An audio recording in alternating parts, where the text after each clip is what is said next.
There's a name that comes up a lot in Catholic circles, and especially in high control spaces: Thomas Aquinas. And like many figures, there are those who have explored both positive and problematic elements of his work and legacy. And today we're diving deep and unpacking the connections between Aquinas' work and some troubling dimensions of high control Catholicism, namely white supremacy, sexism, and racism. We're going to look at the way some scholars have tried to claim him for liberation, but ultimately how he came from structures of power and privilege and spent much of his time and effort working to support those systems.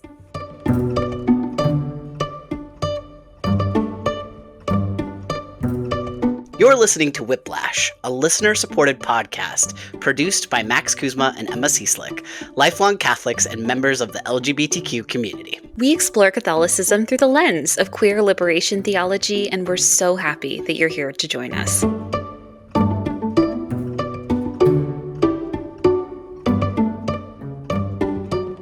Thomas Aquinas is a name deeply tied and associated with many theobros, a loosely defined group of mostly millennial and Gen Z conservative Christian and Catholic men who advocate for a society governed by Christian and Catholic principles. Not all of these men are monarchists, calling for a theocratic government and a Catholic king, but many implicitly support the very structures of power and authority that lead to that conclusion.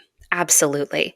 And the goal of our work and our exploration of these topics is not to deny the positive impact of Catholic practices or figures like saints in people's lives, but rather to provide more context and information that hopefully increases nuance and provides clearer examples of the ways harm can happen, not just explicit or physical harm, but also the danger in certain lines of thinking.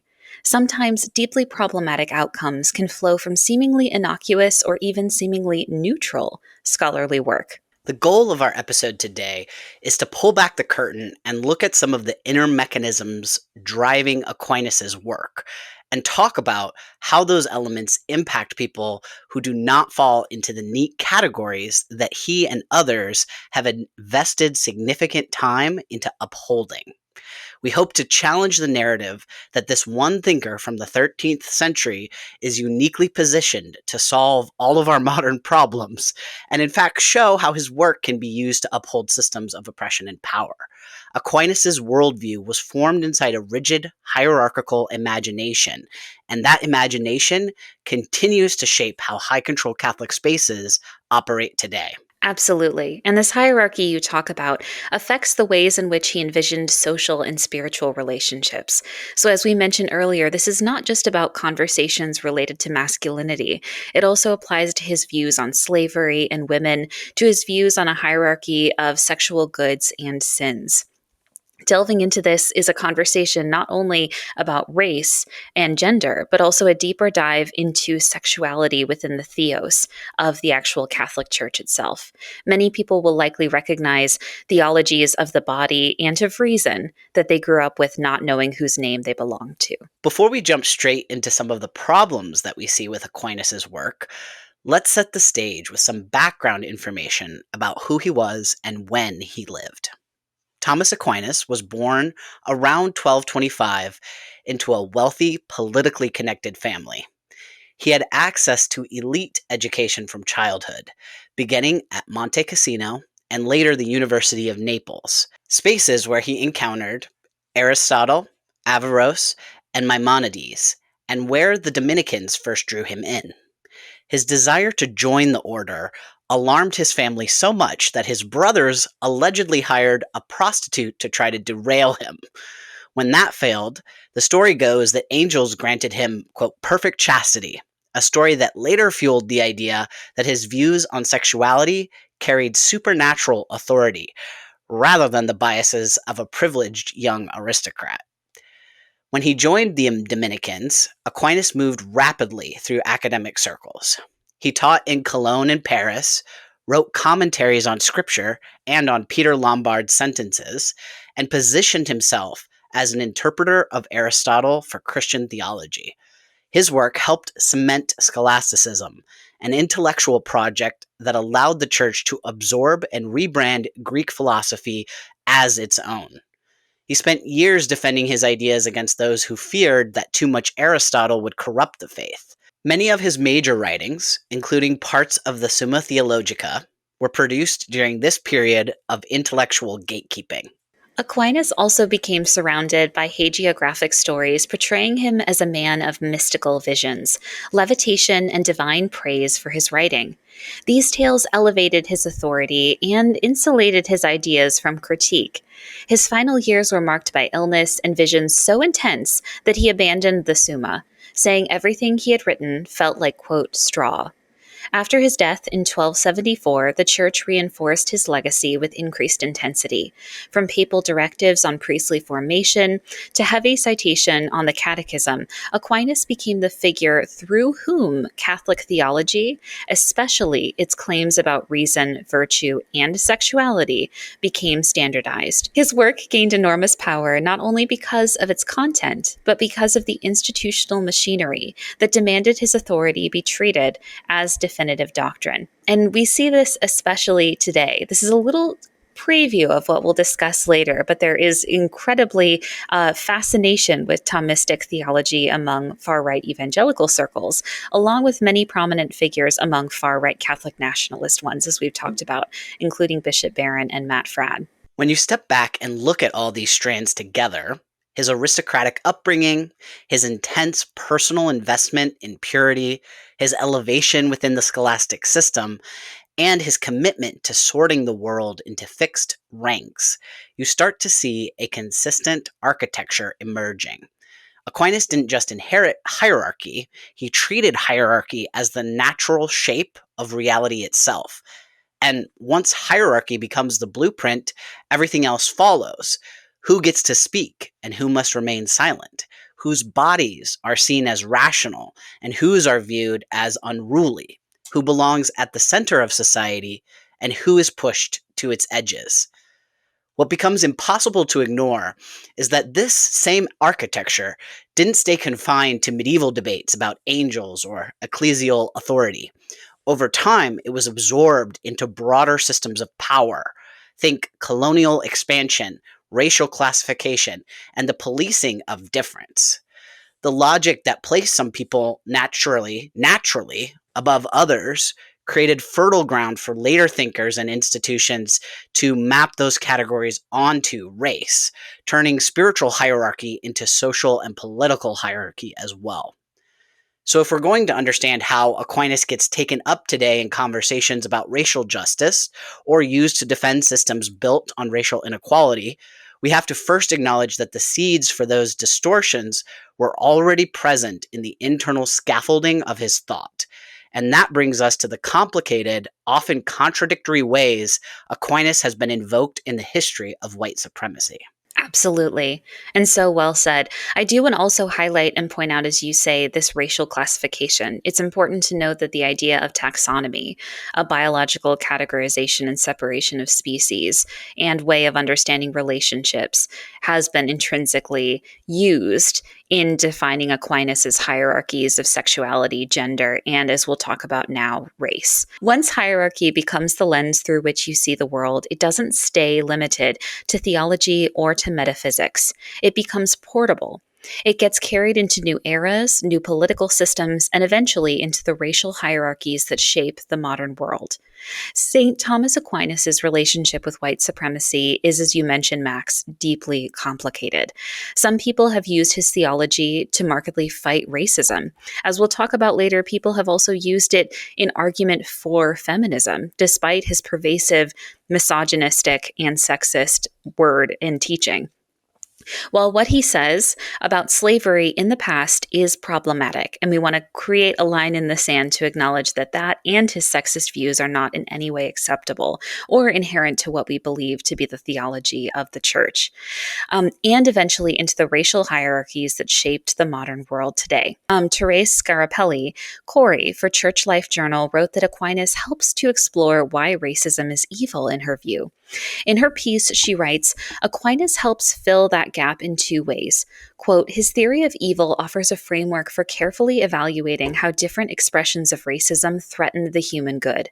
And B, his understanding of the social dimension of human nature can explain not only what makes racism wrong, but also why I should care about it today. For Aquinas, she continues, as we will see, the moral evils involved in racism are not just failures to treat others equally, but more fundamentally failures in the essential human vocation to love. In fact, Aquinas calls human nature, quote, the nature we ought to love, unquote. So a Thomistic approach to racism may turn out to be extraordinarily morally demanding. When are we ever done loving the nature that ought to be loved? The second reason is the reverse of the first, namely, exploring racism helps make Thomistic ethics more Thomistic. Those of us who teach and study Thomistic ethics often focus on the aspects that particularly challenge our culture's reflective relativism and utilitarianism. And those have to do with absolute moral prohibitions, especially the absolute wrongness of killing the innocent. In this arena, Thomistic ethics has developed wonderfully nuanced reflections about why killing the innocent is always wrong, and what counts as killing. In this way, Thomistic ethics ethicists in recent decades have enormously advanced Catholic, as you probably expected, pro-life discourse in medical ethics, e.g. on the wrongness of abortion and euthanasia, unquote. This also ties into, as we explore further, far-right rhetoric that often mobilizes pro-life theologies in favor of especially damaging campaigns surrounding reproductive justice. While Aquinas described one person as enslaving another person as the result of sin and unnatural, he did not categorize enslavement or forced servitude as essentially evil in all circumstances. And that's really important for our conversation. Like St. Augustine, Aquinas agreed that slavery was caused by the fall, but he did emphasize a structure that argued some men have authority over one another, which fits into Aquinas' pervasive sexism, arguing that women were and are inferior to men. While slavery is contrary to human nature's ideal, it is acceptable, he believes, under quote, unquote, positive law, or human-made law, as a consequence of sin or the fall, particularly in wartime or other situations of systemic violence. It serves a practical purpose, he believes, for human life. He argued, rather, that praeter naturam, beyond nature like clothing, is this form of slavery, is what slavery is, rather a human institution for utility, not necessarily natural law. In line, Aquinas argued that this hierarchy was inherent to heaven. And as we'll discuss later, this hierarchy has dimensions related to spiritual connotations of the body and sexuality. He believed that some angels were superior to others. In his text, Summa contra Gentiles, he wrote, quote, for men of outstanding intelligence naturally take command, while those who are less intelligent but of more robust physique seem intended by nature to act as servants, unquote. While he did argue that enslaved individuals had some right in Summa Theologica, he also agreed in the same document that it was acceptable for a person to hit an enslaved person that they quote-unquote own. Sometimes he argued this could even be merciful. In this excerpt from Summa Theologica below, this becomes clear. Quote, since the child is subject to the power of the parent, and the slave to the power of his master, a parent can lawfully strike his child, and a master his slave, that instruction may be enforced by correction. Later on, he continues, the command that masters should forbear from threatening their slaves may be understood in two ways. First, that they should be slow to threaten, and this pertains to the moderation of correction. Secondly, that they should not always carry out their threats. This is that they should sometimes be a merciful forgiveness temper the judgment, whereby they threaten punishment. Howard Schwartz explores this further in his analysis of Aquinas' understanding of commonality of private property and slavery. Though private property is regarded as a critical and beneficial human institution, it is the contrary of what was true in paradise. Like clothing and slavery, private property arises out of a need born from the sinful state of human beings. To be sure, Aquinas does not draw out and emphasize the relationship of private property to sin or greed, the way some of his predecessors did. But there is no mistaking the fact that private property arises because of Adam and Eve's sin. Unquote. Aquinas' views have been viewed as pointedly vague, and this vagueness tied to a deeply problematic history, providing a theological and theoretical opening for justifying slavery, even if this was not his direct intention. Some have even argued in response to indictments of his vagueness that he did not have the theological resources of his day to condemn slavery as we do now. In many ways, this mirrored how the Catholic Church itself has profited from slavery and white supremacy.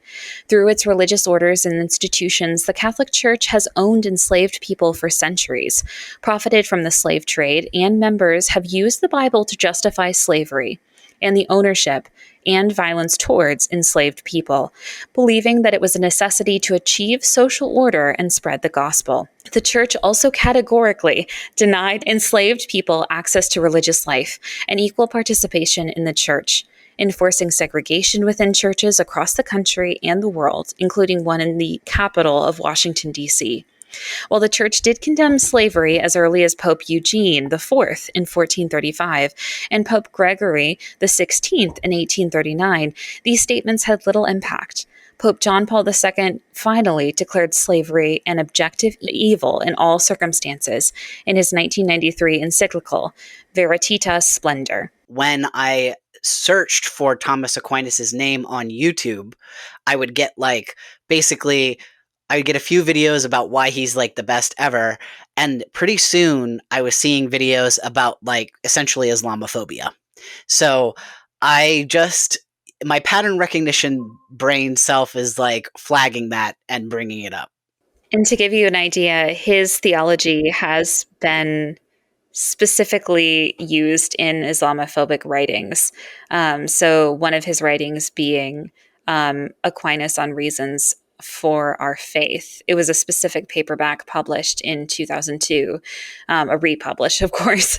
It says, against the Muslims and a reply to the denial of purgatory by certain Greeks and Armenians to the Cantor of Antioch. So it's a translation with notes on a writing by St. Thomas Aquinas, De Rationabilis Fidei contra Saracenois, from 1265, where basically it argues that Muslims have to be approached with arguments solely from reason. Rational arguments can only show such truths not to be contrary to reason. So specifically tying into his arguments of reason and natural law as a pretty central basis of Islamophobia. But you're completely right, because even just a cursory search, one of the central videos that comes up that is produced using AI is titled St. Thomas Aquinas Exposed the Undeniable Truth About Islam and Muhammad. You will be left speechless, published by Living Faith Daily about 5 months ago. Oh dear. This is what I mean about people need to get hobbies. They need to do jujitsu. They need to do something that is a positive social movement instead of using AI to suck all the water out of the planet to talk about how St. Thomas Aquinas, who lived in the 13th century, is super relevant today and that we need to follow him into the next crusade. What are people doing, Emma? No, and even thinking about this, another one of those pieces, and it seems like it's implicit in this kind of colonial Christian idea of almost spiritual and theological conquest. Because one other piece published on Medium is titled How St. Thomas Aquinas Refuted Prophet Muhammad and Islam. And the subtitle is This Medieval Genius Exposed Islam's Darkest Secrets. What he revealed will leave you speechless and Muslims furious. So I don't know a more clickbait title than that, but it seems that Aquinas is very much come into the pantheon of modern, not only theobros, but far-right political circles. It's also and I don't know if this is just the fault of the internet, but it kind of does feel that way. It feels like everything today is everything is like sports where it's like you have to pick your team and cheer for them. Like that's what I was thinking of when you were talking about, like, in this particular application, the colonialist desire to conquer, that whole thing.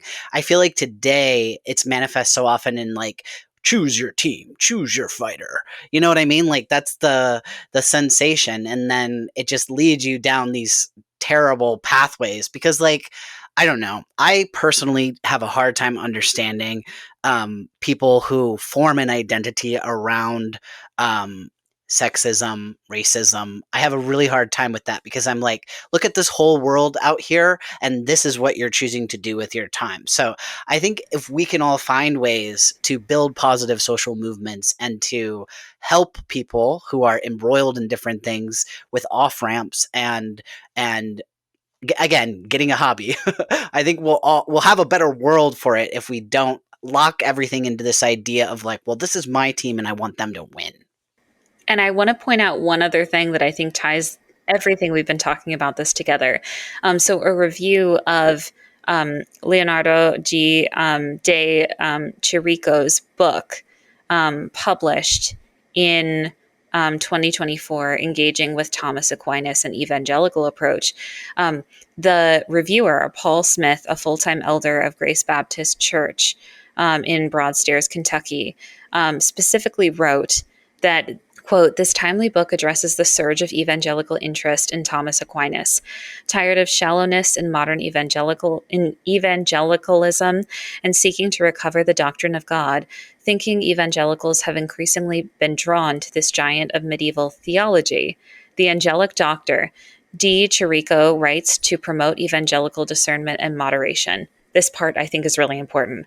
"A biographical sketch lets readers encounter Aquinas in his medieval context, rather than through Reformation's eyes. Aquinas' world was one of crusades, monastic orders, and universities amid the rediscovery of Aristotle's thought.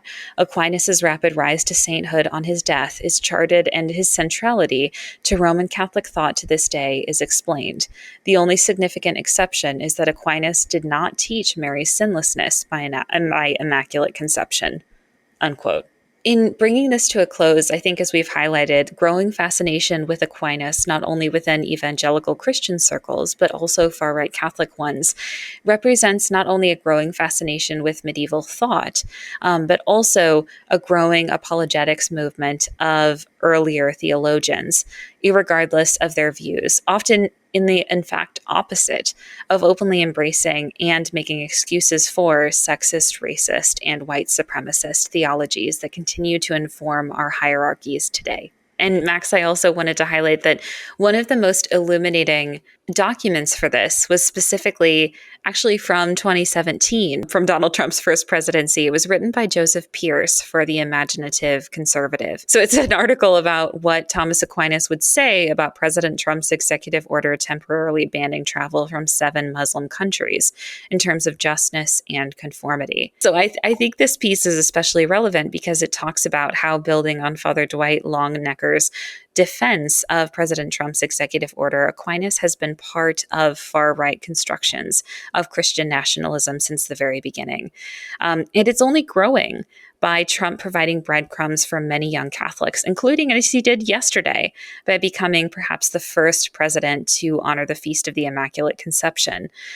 His statement, recognizing the role that Mary played in salvation of humanity and her importance in American history, is perhaps one of the best examples of how he has provided levels of significance and recognition for many Catholics within the high upper reasons of his regime.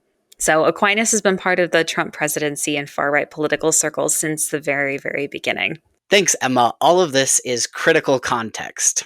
Looking at queer and trans people, and of course, disabled people as well, if we want to make that connection explicit, we can emphasize that Aquinas didn't just build a hierarchy of races and social roles, he built a hierarchy of bodies and desires as well. His whole sexual anthropology rests on the assumption that there is a single correct way for a body to be ordered, a single correct way for desire to function, a single correct way for gender to be enfleshed. Everything outside that narrow path is treated as a defect, a disorder, or a failure of nature to reach its proper end. That logic is still doing real damage today. You can hear it in the way that certain bishops talk about, quote, gender ideology, as if trans people are a threat to the cosmic structure of creation rather than human beings trying to live truthfully. You see it in how scholastic categories get weaponized, how people quote Aquinas to say that queer bodies can't reveal God, or that trans embodiment contradicts, quote, natural law, or that non-heteronormative desire is somehow inherently less rational, less human, less holy. Even the language of order, which can sound so neutral or philosophical or objective, becomes a coded way of saying that queer existence must be constrained, corrected, or erased. It's the same architecture of hierarchy applied to gender and sexuality. Some bodies are permitted to flourish, and others are disciplined for stepping outside the boundaries. I also wanted to add that Catholic Vice President J.D. Vance has argued that the Trump administration is following, quote, the Christian view of our responsibilities based on his reading of Thomas Aquinas' Order of Love, Ordo Amoris. The vice president put it this way: we should love our family first, then our neighbors, then love our community, then our country, and only then consider the interests of the rest of the world, end quote. So essentially, he used it to justify slashing foreign aid, arguing that Christians should focus almost exclusively on their own families, communities, and nation before caring about people elsewhere. But this framing distorts broader Catholic tradition, which emphasizes that while love is indeed ordered, it is never restricted to one's own group, nor does it allow us to disregard the desperate needs of our neighbors. Genuine love considers the dignity of every person, sometimes prioritizing the needs of strangers over the comforts of those who are close to us, and often requires robust social and governmental action to protect vulnerable lives. Vance's version of ordered love isn't Catholic at all, but a thin theological veneer for nationalist exclusion that contradicts the Christian call to solidarity, justice, and care for all. So well said, Max. And also, of course, you know, in coming into this conversation, that a lot of the research and what I want to talk about is how Aquinas' theology is not only informing our theology of the body within the Catholic Church canonically, but also within the connection to modern purity culture. When the Church relies on that framework to talk about trans or queer people, it's not just abstract theology, as you say. It becomes a set of moral expectations that shape policy, access to sacraments, employment, safety, and belonging. The hierarchy doesn't just stay in the text, in what Aquinas has written. It becomes a way of policing lives and a theological grounding and ancestry for people inciting hate and bigotry towards marginalized communities. This extends into his framework, as I mentioned, about sex and sexuality. Aquinas proposes a hierarchy of sexual goods and sins, as I mentioned earlier. He identifies marital sex for procreation and conjugal comfort, of course, to a lesser good, but places virginity and celibacy above it. He views sex and marriage as good, but secondary to spiritual aspirations, again, placing his own sexual ethic above everyone else's. He views lustful or unnatural sex, i.e., a code for gay sex, as worse sins, all grounded in reason and natural law. Lust, he views, is sexual pleasure for its own sake and against the right reason, whereas adultery is a sin against social order that disrupts the family unit. His framework prioritizes procreation within marriage, sees celibacy as higher, and condemns sexual acts outside of marriage or against nature, like contraception, as more sinful, creating a sexual taxonomy that prioritizes his own experiences and those of men who take on vows of chastity within the church as the ideal. Harm Goris, for one of my favorite blogs, medievalist.net, explores further how modern scholars are attempting to dive deeper, but also how sometimes they fall into pitfalls of apologetics. Francisco J. Romero Carrasquillo and Hilary K. Troer de Romero argues that it's important not to apologize or explain away Aquinas' deeply sexist views. As they write in the abstract for their article, Aquinas on the Inferiority of Women, published in a fall 2013 issue of of the American Catholic Philosophical Quarterly. Aquinas has been accused of being a sexist for making the following 4 claims about women. 1. Woman is a deficient male. 2. Woman was created only for the purpose of procreation, again, tying back into what we thought about of the purpose and reason behind sexual action. 3. Woman is inferior to man. And 4. Woman must submit to man. Some scholars, notably Michael Nolan, have attempted to defend Thomas, and a few have even gone so far as calling him a feminist. The aim of this paper is to show that Aquinas did hold these 4 claims throughout his career, and to show in what sense he held them, thus revealing how well-founded the accusations remain, given the assumptions of feminism. Finally, the authors propose that any future attempt to exonerate Aquinas from the charge of sexism must grapple with the question of how these claims are compatible with a gender equality view.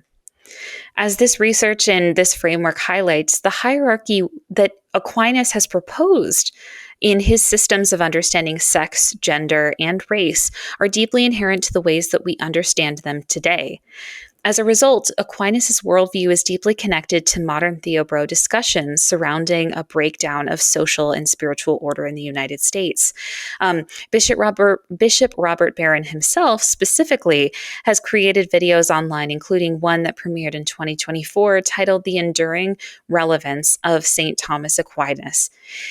Specifically, in the caption, he writes that friends most in contemporary secular culture have probably never heard of the name Thomas Aquinas. However, his thought remains more pertinent than ever, not only to theology and philosophy, but also to current conversations on how to build a more stable, just, and prosperous political order.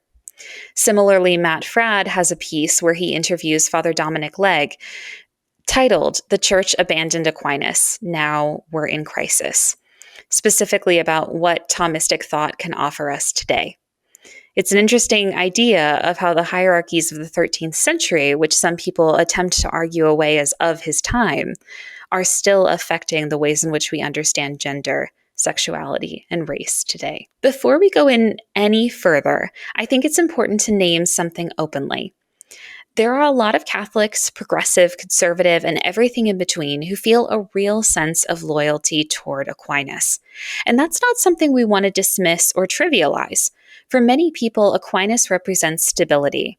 He's seen as the quote-unquote safe intellectual tradition, the one you can rely on when everything feels chaotic or relativistic. Bishop Barron's piece talks about this innately, which is his piece specifically was released in April of 2024.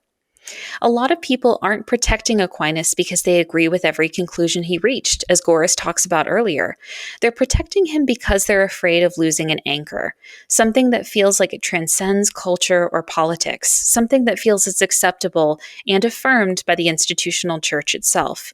When people say, quote, "but Aquinas can be used for liberation too," unquote, often what they're really saying is, quote, "please don't take away one of the only tools I have to navigate a confusing world," unquote. And I have compassion for that too. But compassion doesn't mean we avoid naming harm or naming the systems of historical hierarchies that continue to inflict harm on our own communities. It means rather a thoughtful engagement with this theology and these histories itself. Yeah. And I think another reason people defend Aquinas is because his work has been presented to them as neutral, objective, universal. So when someone critiques Aquinas, it can feel, especially for Catholics who love learning or crave philosophical coherence, like an attack on the very idea of reason itself. But the truth is, reason is never neutral.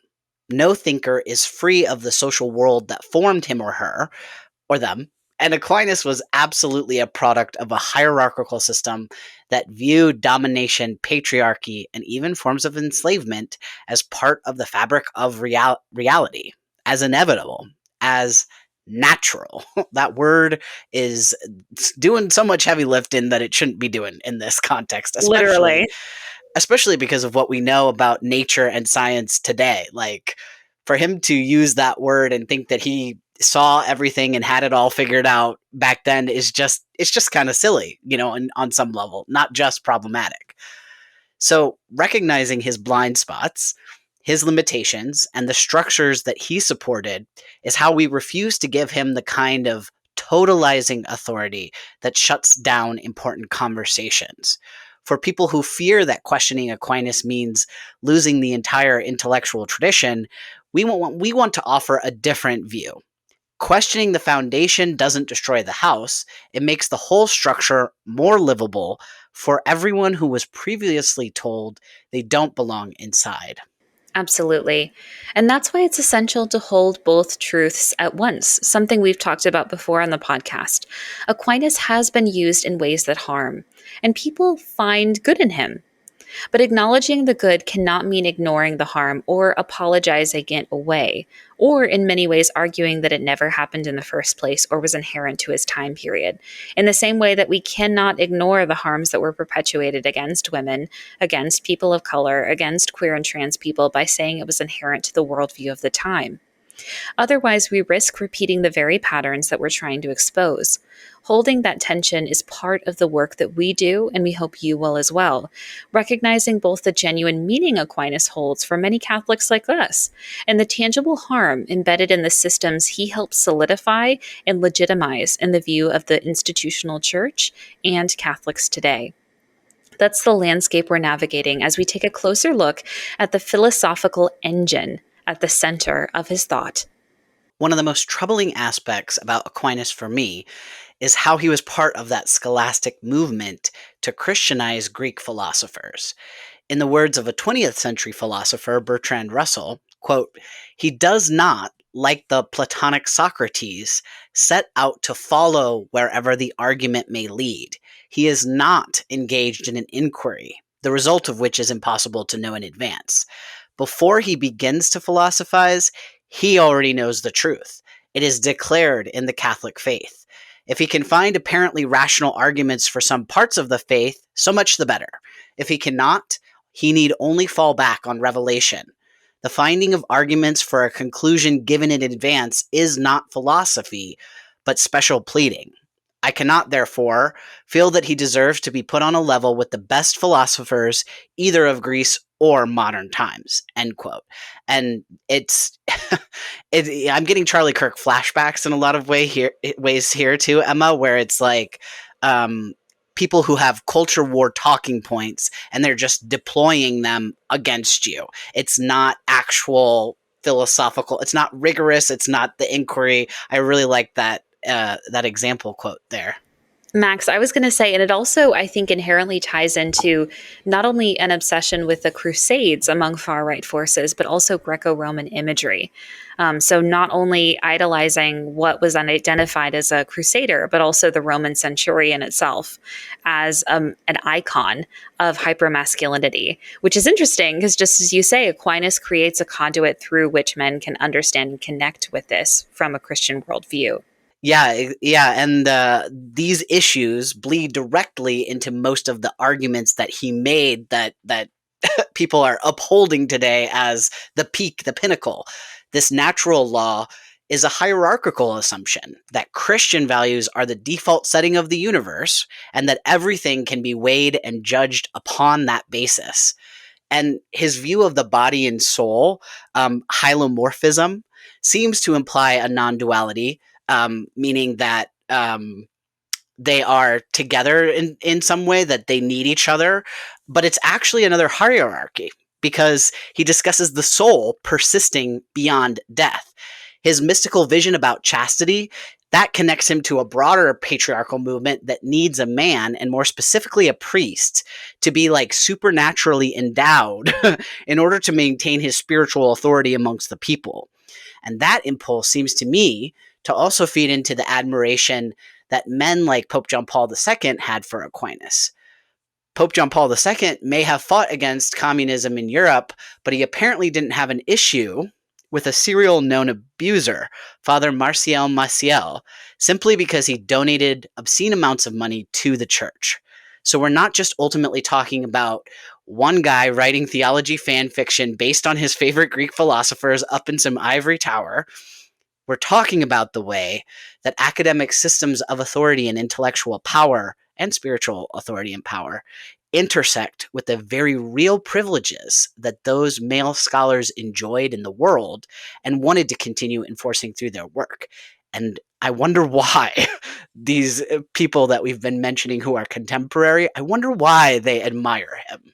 It's a very good question.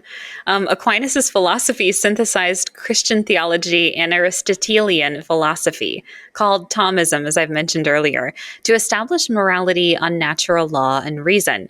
Aquinas believed human reason, illuminated by God, could know objective truth. While Aquinas lived and worked in the 13th century, some thinkers later on during Enlightenment, specifically in the 17th and 18th centuries, used some, but not all, of Aquinas' work as a foundation for a return to objective morality. However, his most problematic construction involved natural law, arguing that morality is grounded in human nature and God's eternal law, discoverable through reason, guiding actions towards their proper ends.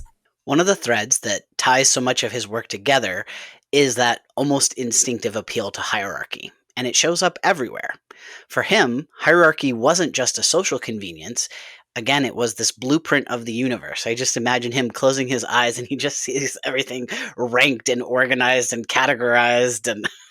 And because he believed God authored this order, challenging hierarchy wouldn't just be socially disruptive, it would be spiritual danger, of the highest order. What stands out to me is how seamlessly Aquinas' theology reinforces the same social structures he benefited from. This inherited rank, aristocratic power, and a church that saw itself as guardian and gatekeeper of truth, the final word on truth. He took the world he was born into, a world built on feudalism, class stratification, and patriarchal control, and treated that world as if it were a neutral fact of nature. I feel like I should repeat that because that feels like the central issue to me. 100%. The hierarchy around him became the natural law within him. So well said. And that's where we start to see the direct line into high control spaces today. This is the nexus of what we're talking about. When hierarchy isn't just a social tool, but a divine mandate that flows through a human fallible person, questioning power becomes by definition a moral failing. Aquinas' system doesn't simply explain inequality, it sanctifies it. It's a justification of unequal relations, whether between men and women, clergy and laity, people who engage in sex within marriage, and people who abstain totally from sex through religious affiliation, rulers and subjects, even masters and enslaved people. It all rests on the assumption that inequality is natural, beneficial, and essential to order, that even if it isn't something directly from God, it is a positive law associated with a human-made invention. In high control Catholic environments, this becomes a kind of theological domino effect. If every being has, quote unquote, a proper place, then pushing against your assigned place is framed as a rebellion rather than a discernment or deconstruction. And this logic holds enormous appeal for theobro circles today, within the Catholic and Christian manoverse, because it offers a framework where their authority, intellectual, social, or spiritual, especially as white, cis, straight men, isn't just earned, but divinely and naturally, as you mentioned, Max, ordained. Yes. And I think class plays a much bigger role here than people usually talk about. Aquinas' entire worldview was shaped by these kind of aristocratic or noble assumptions. Some people were just born to rule. Some were born to serve. Some born with the intellectual capacity for theological reasoning, and others destined to just be emotional or just be manual laborers. His metaphor of society as a body where the head naturally directs the hands might sound benign or even Christ-like, the many parts. We are one body, but many parts. However, it hides a deeply classist view of humanity because he is not using it the way that Jesus did. In his framework, social mobility is unnatural. It disrupts the harmony of the hierarchy. And you can see the legacy of this in the way that the church continues to treat lay people and poor or marginalized Catholics, as if they just need the moral management of a pastor, a bishop, Rome itself, a focus group, a board of directors that's all ordained men. It's the same assumption that Aquinas had, that truth descends from above through the properly educated, properly male, properly authorized class of thinkers. Absolutely. That's also why Aquinas' system dovetails so neatly with other forms of domination: colonialism, white supremacy, and patriarchy. I specifically want to link that in researching histories of racism and slavery within Aquinas' theology, some people point out that the idea of modern white supremacy and racism didn't exist in the 13th century. Our modern construction and interpretation of that may be true, but it doesn't negate the fact that race based violence still occurred during this time period, as well as the effects of colorism, ableism, and sexism. It doesn't deny that harm existed, but rather that harm didn't exist within our modern construction of what racism and white supremacy looked like. And of course, during the time period, thoughts and identities surrounding race, surrounding gender, surrounding sexuality, as we've discussed in other podcast episodes, differ widely from what we identify today. A person might not have used terms like queer or trans in the time period, but it doesn't mean that people with those identities or with different divergent gender expansive views or multiracial identities did not exist or have specific socially important roles or socially recognized roles. That being said, within Aquinas' framework, if hierarchy is God's design, then the people at the top of the hierarchy must be closest to God's intention. And for centuries, the church took advantage of that logic and used it to justify missionary domination, racialized slavery, the suppression of indigenous cultures, and the exclusion of women from leadership, as we are seeing literally today. Aquinas may not have invented these systems, but his theologies offered them the philosophical infrastructure they needed to succeed and gain grounding. He gave a spiritual vocabulary to the belief that some people belong in the center and others on the margins. Some get to speak and others must listen. Some get to rule and others must obey. Some are divinely ordained with a almost spiritual or divine chastity, and some are condemned to sexualities he viewed as inherently unnatural. Hmm. Yeah, it reminds me of something that I've heard before, which is what does male genitalia have to do with a priest's ability to actually be a priest? Hopefully nothing. The hope is that there's nothing that has to do with male genitalia involved in the act of being a priest. So, just something to think about there. I think there's a lot of danger in viewing Aquinas' work as timeless in light of all of these elements that we've discussed. When someone's worldview is built entirely inside this hierarchy, then it's going to fail all the people that don't fit in there. That's what you basically just said, Emma. I had a little more version of that, but you essentially just said that. This worldview still shapes Catholic teaching. It still fuels high control environments, and it still gives cover to people in power who want to maintain their power while claiming they're simply, quote, following tradition. And this is the part where it becomes problematic and concerning that so many within the digital landscape today are sort of taking up the Aquinas torch because they're essentially kind of just falling in line to what he taught or what he wrote and believed without without the asterisks, without the nuance, without saying, all right, I am studying Aquinas and I am seeing what he was about. I am looking at him within the context of his time, but I'm not going to just copy and paste everything that he was saying and thinking onto modern life because I do understand these no, they're not able to do that. They're just like, oh yeah, like I'm sure Aquinas would have been also totally into the Crusades as much as I am. So it's a very concerning thing that has been developing. Clearly, on this podcast, we have an episode where we went into Matt Fradd joining the Daily Wire and our concerns about that. And obviously, Fradd is part of this current landscape, this current space where Aquinas is being co-opted by the manosphere. And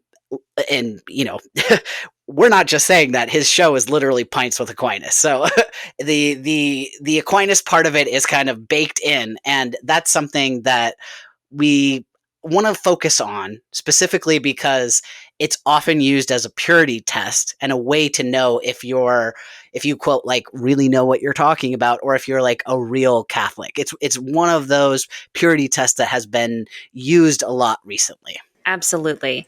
And you see this especially among theobros, as we talked about this loosely connected network of men who spend a lot of time online framing Aquinas and other theological figures as antidotes to everything wrong with the modern world. We even saw that in the caption for Bishop Robert Barron's video about the enduring relevance of St. Thomas Aquinas.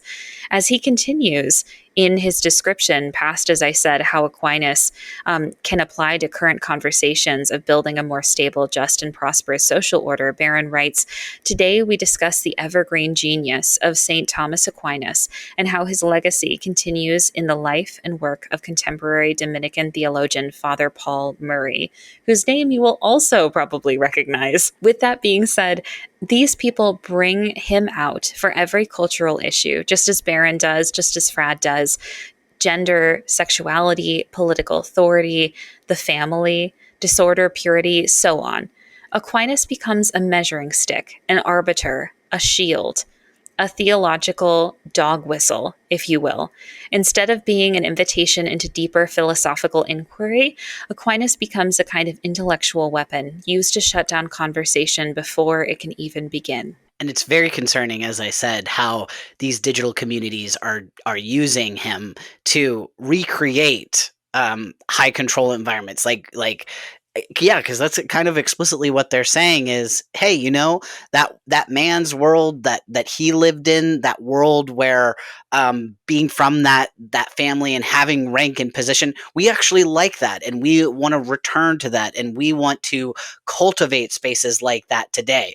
That should be a big red flag for people. Like, we should be able to, as you said, Emma, a dog whistle. I think it's really important that when we see what figures are being held up, that we scrutinize and we talk about the complex legacies. Like, you may, again, like some parts of Aquinas's thought, some parts of it may have benefited you or added to your spiritual life, but it's still important to wrestle with, think about, acknowledge, and not pretend that there aren't complicated or problematic aspects. 100%. And something that stands out in these digital circles is that veneer of rationality that makes everything feel safe. It's inherent to this idea of dog whistle, which we've used a couple times, but I want to define. So, dog whistle is a term or a set of terms, like a specific phrase that is used by conservative far right communities in order to distract from the harm that they cause to marginalized communities. So, one of the best examples is gender ideology, when in actuality we're talking about the right and dignity of queer and trans people. But instead of talking about the people, members of these far-right communities will criticize gender ideology, as President Trump has done in some of his first executive orders as president, as have the Pope with different documents that reference gender ideology as inherently deconstructive and harmful to the church. So, dog whistle in this sense is how Aquinas has been used by far right theological and manosphere circles to indicate a specific worldview, whether or not that was inherent to what Aquinas was teaching or what many scholars believe in consensus his teachings to refer to. These men frame Aquinas as pure reason, pure logic, stripped of culture or bias. So, when they quote him to argue about gender roles or political authority, it feels to them like they're not just expressing an opinion, they're following reason. But Aquinas' thought is deeply shaped by his own social world, by his own social order of the 13th century, as many scholars have talked about. And these communities are often unaware that they are not defending reason. They're defending a particular historical worldview with all of its blind spots built in, and often defending this view without a historical understanding of where those systems of power come from and who they benefit. That's why it's also important to name the Aquinas Renaissance for what it is, especially among evangelical circles, not a return to wisdom, but a return to hierarchy presented as inevitable truth. And Emma, I just want to add in one last thing, which is I know in our Matt Fradd episode that we did talk about this, but I think it bears bringing back here within the context of this section of our episode, which is specifically the role of social movements. What's happened with Aquinas, what Matt Fradd did with his Pints with Aquinas show, he created essentially like a social movement around Aquinas. Like there are all these beliefs, there are the dog whistles, there's inside jokes, there's there's religious art, there's like iconography of St. Thomas Aquinas. So there's a lot to do. It's a community. It's a very real space where people can engage. And what I want to draw in, both from the Fradd episode, but also from our episode with Dr. Joan Braun, which is called Fighting Fascism, she talks about how you need a positive social movement in order to fight authoritarian ones. And I would say even to fight just unhealthy negative ones, because we know that these types of spaces, like the Aquinas spaces, can become even further radicalized. We see there's kind of like a roadmap or an off-ramp. There's some kind of ramp there. We can see the steps. We can see how it can happen. And I just think it's really important to say that it doesn't have to be that way, that we can, on the other side of things, maybe on the left broadly, but maybe just not in a rigidly dogmatic view, we can build positive social movements. I mean, in some ways, that is what we're trying to do with this podcast. It's a space where we can come together to critique and talk about these subjects without being disrespectful to people, without making it that Emma and I have to agree about absolutely everything, or we're not gonna be friends anymore. That's not what we're doing here. So do you see what I'm saying? Is like, I think it's really important to make it clear that another way is possible, and that there are plenty of people who are doing things a different way. And if someone is deep in that high control world, whether it is about Aquinas or whether it is about anything else Catholic, there are other Catholic spaces that are built on healthier principles, where you get to be your own independent person, and you don't just have to be Mr. Edgelord 69, who is like getting the last word in and the last reference, and just domination is your whole thing. Like, there is another way that's possible.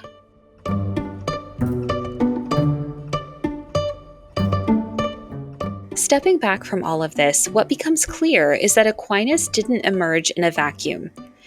He was shaped by the structures he lived inside, the privilege of his family, the authority of his religious order, and the scholastic system that prized coherence within the church over the messy complexity of real human lives like our own. And for those same forces, they continue to shape how his work is used today, often uncritically and without acknowledging the harm embedded in the frameworks that he helped solidify. In much the same way as we talk about, his popularity today did not evolve in a vacuum. And that's really why conversations like this are important, and why Emma and I really hope to make space for conversations like this on the internet generally, but also specifically on this podcast. So yeah, if you ever have any thoughts, please leave us a comment. We read them. This episode was largely inspired by one of our listeners, so thank you to that person.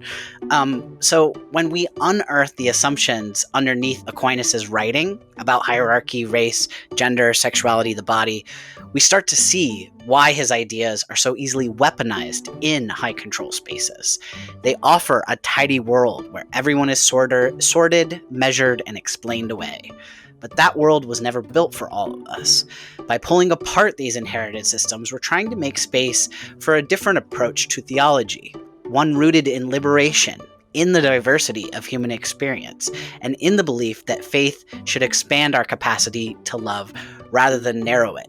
And when we have these spaces that are positive social movements, we give the people who have been most swept away by this type of radicalization, we give them an alternative. We give them a place where they can become meaningful members of a positive community.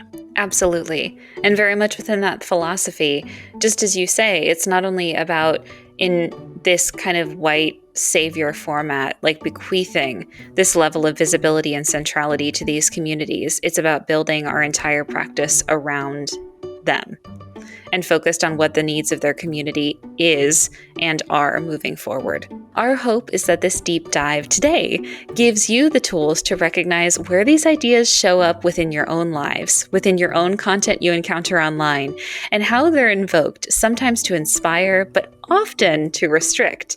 And maybe it opens the door to seeing how tradition can be engaged critically, lovingly, and with enough courage to tell the truth about where it falls short. Thank you for being in this work with us. You really are an important part of it, and we really value and benefit from your curiosity and your willingness to kind of follow us as we explore some of these more difficult and complex histories within Catholic theology and Catholic life. It really does mean so much to us. We'll see you next time, but until then, take care of yourselves, take care of each other, and keep pushing towards a more generous, more liberating future. Goodbye, you all!